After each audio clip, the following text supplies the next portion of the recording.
దివ్యవాణి ప్రేక్షకులకు శుభాభివందనములు. క్రీస్తు పునాదిగా అనే కార్యక్రమానికి మనందరినీ కూడా ఆహ్వానిస్తూ ఉన్నాం. బాగున్నారా?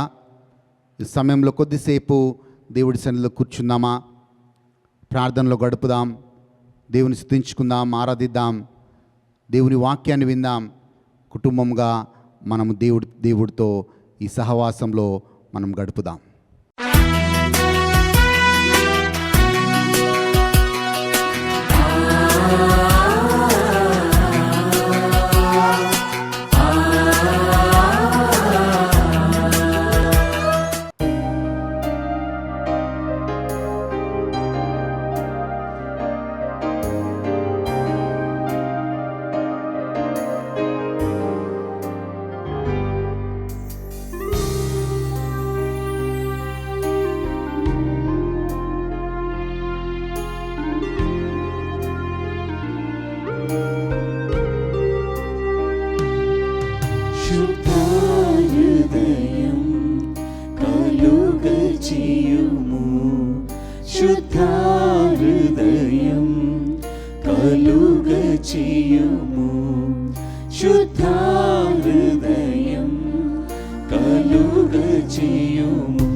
కనికరము చూపించుము.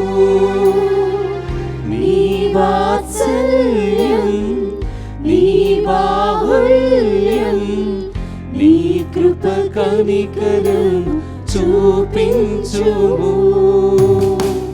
పాపము చేశాను, దోషినై ఉన్నాను, పాపము చేశాను, దోషినై ఉన్నాను, తెలిసి ఉన్నదే నా అతిక్రమమే, తెలిసి ఉన్నదే నా పాపములే, తెలిసి ఉన్నదే నా అతిక్రమమే, తెలిసి ఉన్నదే నా పాపములే.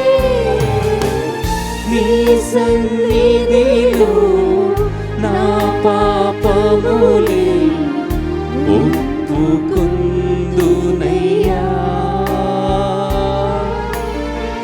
నీ సన్నిధిలో నా పాపములే ఒప్పుకొందునయ్యా. శుద్ధ హృదయం కలుగచేయుము, శుద్ధ హృదయం కలుగచేయుము, శుద్ధ హృదయం కలుగచేయుము.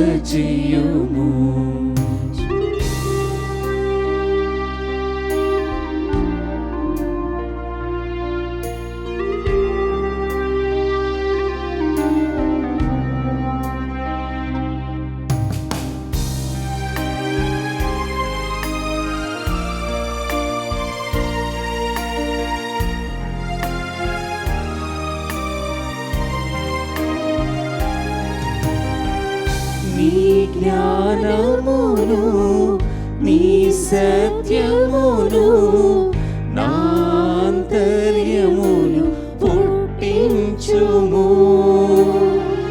నీ జ్ఞానమును నీ సత్యమును నాంతర్యమును పుట్టించుము.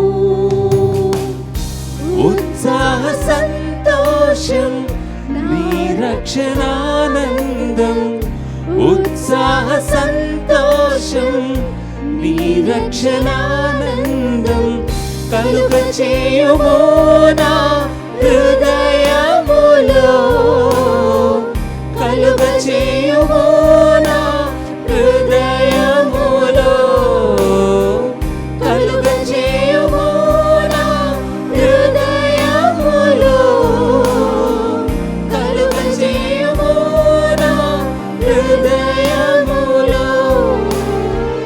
నీ సన్నిధిలో పరిశుద్ధాత్మతో నన్ను నింపుమయ్యా.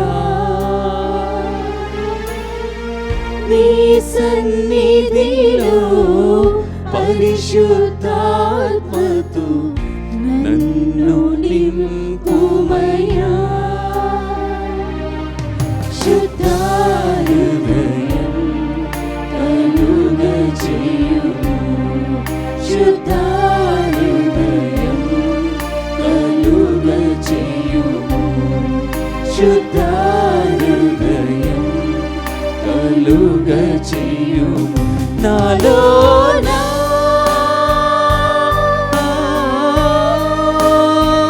నాలోనా నాలోనా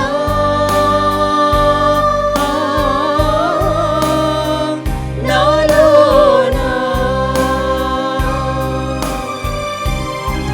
శుద్ధ హృదయం కలుగ చేయుము, శుద్ధ హృదయం కలుగ చేయుము, శుద్ధ హృదయం కలుగ చేయుము.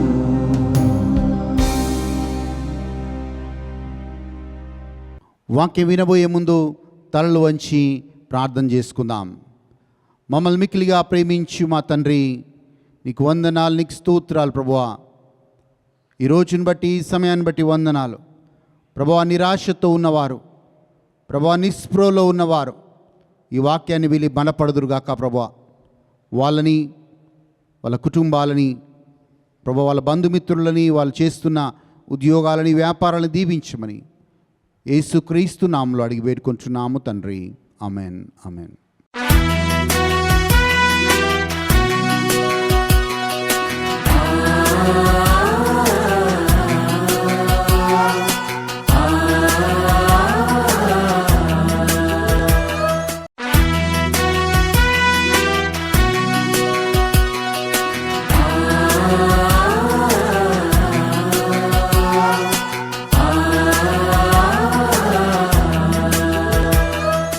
కొన్నిసార్లు మనం అన్ని ద్వారాలు మూసుకుపోయాయి అని మనకు అనిపించినప్పుడు, అన్ని ద్వారాలు మనకు మూయబడ్డాయి అని మనకు అనిపించినప్పుడు మనము నిరీక్షణ కోల్పోతాం.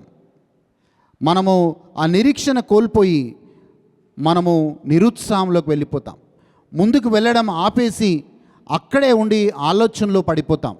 అయ్యో, నాకు ఏ దారి కనబడట్లేదు, నేను ముందుకు వెళ్ళలేకపోతున్నాను, నాకు ఇక్కడ చూసిన అన్ని దారులు మూయబడ్డాయి అని మనము ఆగిపోతాం, మనం అక్కడ నిలిచిపోతాం. కానీ దేవుని వాక్యం ఏం చెప్తుందంటే, ఎప్పుడైతే మనము నిస్సహాయ స్థితిలో ఉంటామో, ఎప్పుడైతే మన నిరీక్షణని సంపూర్ణంగా మనం కోల్పోతామో, అప్పుడే దేవుడు మన పక్షాన ఉండి పోరాడి ఆ మూయబడ్డ ద్వారాలని దేవుడు తెరిచేవాడిగా ఉంటాడు. ఉదాహరణకు మనం చూడాలి అంటే ఇంగ్లీష్లో చాలా చక్కగా ఇలా రాయబడిందండి. When men say it is the end and nothing can be expected, then God starts his marvellous work. ఎప్పుడైతే ప్రజలు ఇక ఇది ముగింపు, ఇక నా జీవితంలో ఏ మంచి జరగదు, అలాంటి సమయంలో అది నీ అనారోగ్యం కావచ్చు, అది నీ సమస్య కావచ్చు, నీ కుటుంబ సమస్య కావచ్చు, అంతా అయిపోయింది, ఇక ఏం జరగదు, ఏ మంచి కూడా నాకు జరగదు, నా కుటుంబంలో జరగదు అని భావంలో ఉన్నప్పుడు దేవుడు అదే సమయంలో నీ పక్షాన ఉండి నీ జీవితంలో, నీ కుటుంబంలో గొప్ప కార్యాలు చేస్తాడు. బైబిల్లో అలాంటి పరిస్థితుల్లోనే దేవుడు గొప్ప కార్యాలు చేయడం మనం చూస్తూ ఉన్నాం. ఇజ్రాయెల్ ప్రజలు మనం చూస్తూ ఉన్నాం. ప్రియమైన వాళ్ళారా, ఇజ్రాయెల్ ప్రజలు ఎర్ర సముద్రం వరకు వచ్చారు. వాళ్ళు ఒకలాంటి భయం వాళ్ళలో. ముందు ఎర్ర సముద్రం, వెనకాల ఫరో సైన్యం. ఆ భయంలో మోషేని అంటున్నారు, మోషే, ఐగుప్తులో సమాధులు లేవని మమ్మల్ని ఇక్కడ తీసుకొని వచ్చావా అంటే ఆ మాటని బట్టి మనకేమర్థమవుతుందంటే వాళ్ళు పూర్తిగా వాళ్ళ జీవితం మీద ఆశని కోల్పోయారు. వాళ్ళు పూర్తిగా దేవుడి మీద నమ్మకాన్ని కోల్పోయారు. వాళ్ళు అనుకున్నారు, ఇక కొద్దిసేపట్లో మనము చనిపోబోతున్నాం, ఇక్కడే మనల్ని సమాధి చేస్తారు అని మోషేతో అంటున్నారు.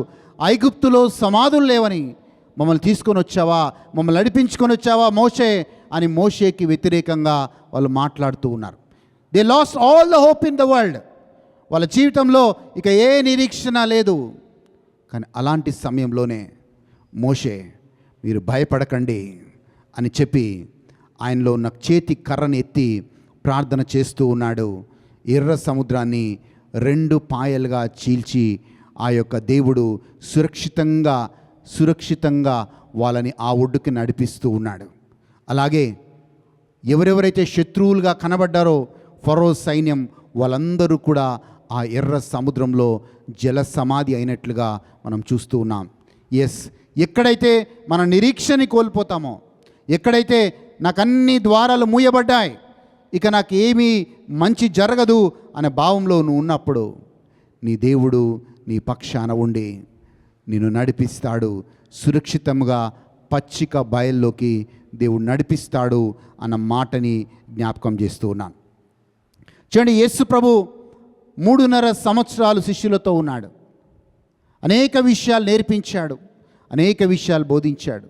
శిష్యులకి వాక్యము తెలుసు. అలాగే శిష్యులు యేసు ప్రభు చేసిన అద్భుతాలు చూశారు, యేసు ప్రభు చేసిన ఆశ్చర్యక్రియలు చూశారు.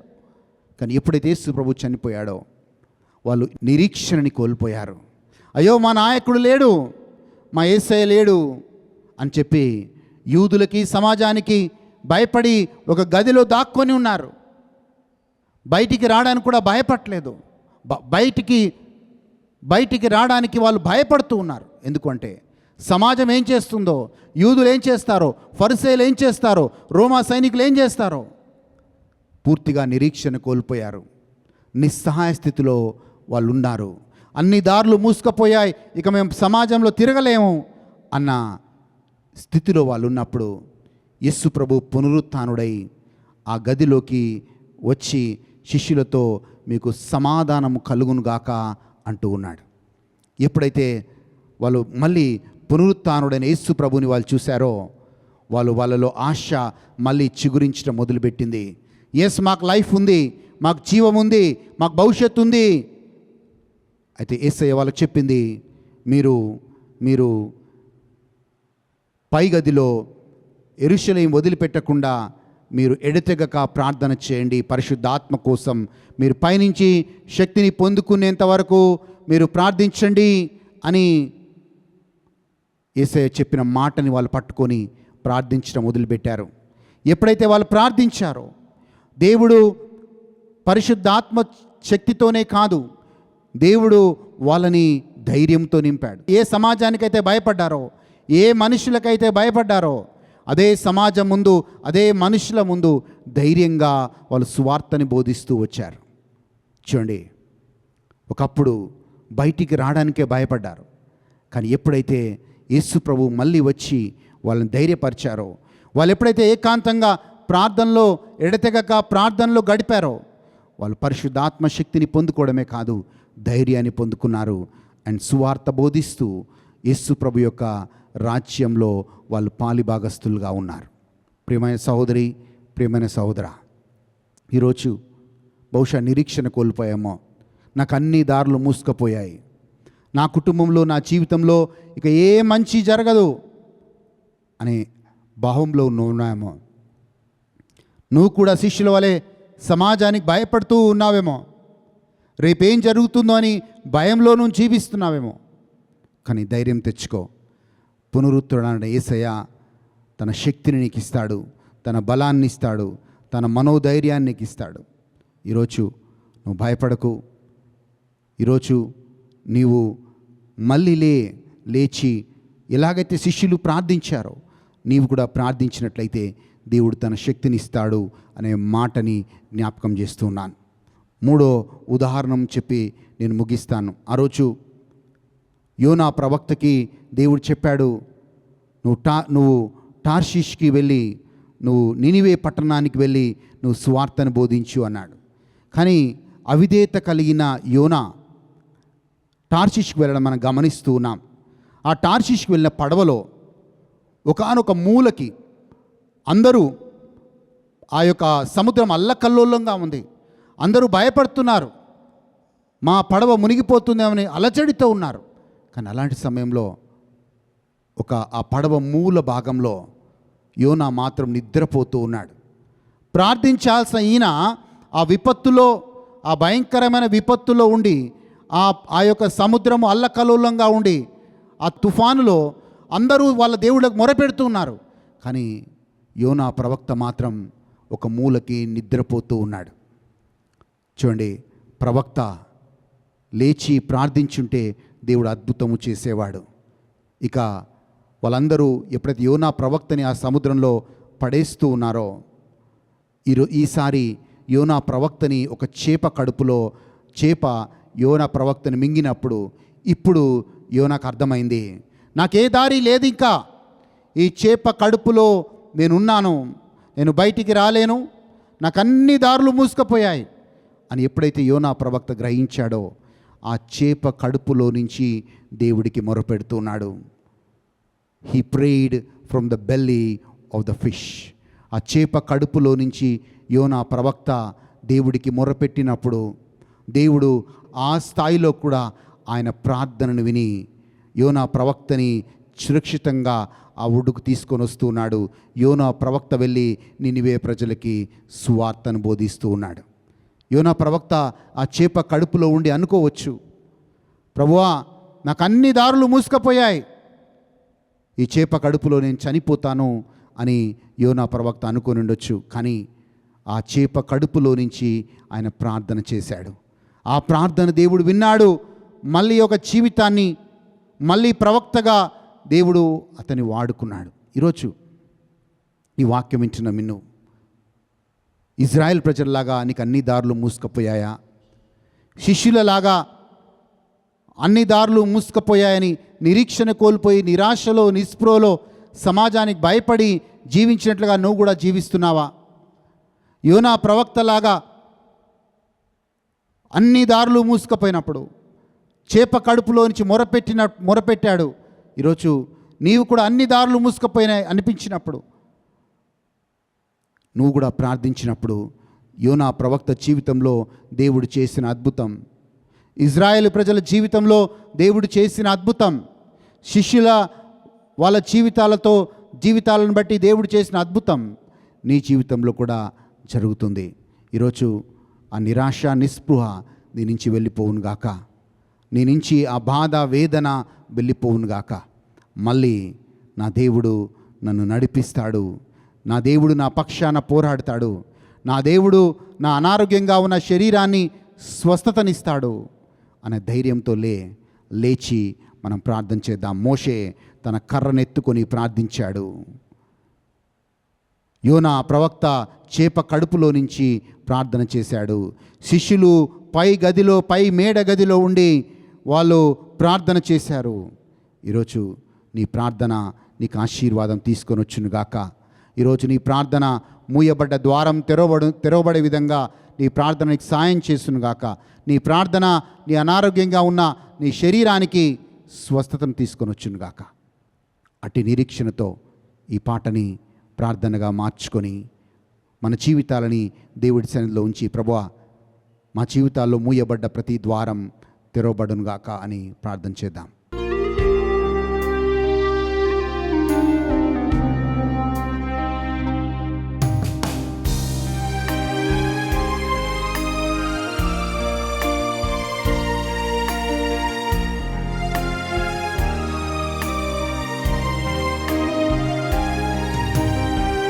నీ జ్ఞానమును నీ సత్యమును నా అంతర్యమును పుట్టించుము.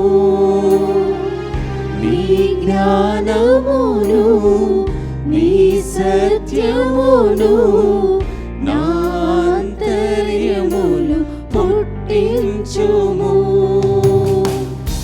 ఉత్సాహ సంతోషం నీ రక్షణానందం, ఉత్సాహ సంతోషం నీ రక్షణానందం కలుగ చేయుము నా హృదయములో, కలుగ చేయుము నా హృదయములో, కలుగ చేయుము నా హృదయములో, కలుగ చేయుము నా హృదయములో.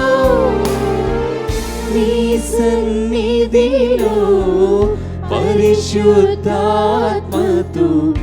నన్ను నింపుమయ్యా. నీ సన్నిధిలో పరిశుద్ధాత్మతో నన్ను నింపుమయ్యా. శుద్ధ హృదయం కలుగ చేయుము, శుద్ధ హృదయం కలుగ చేయుము, శుద్ధ హృదయం కలుగ చేయుము. నాలోనా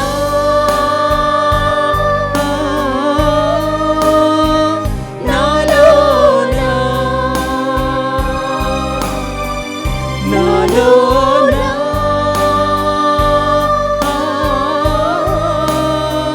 నాలోనా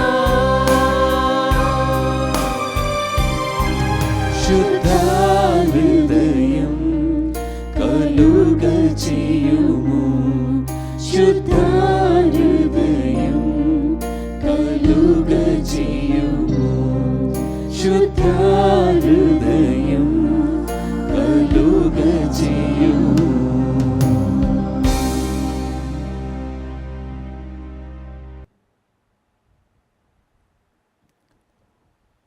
మమ్మల్ని మిక్కిలిగా ప్రేమించు మా తండ్రి,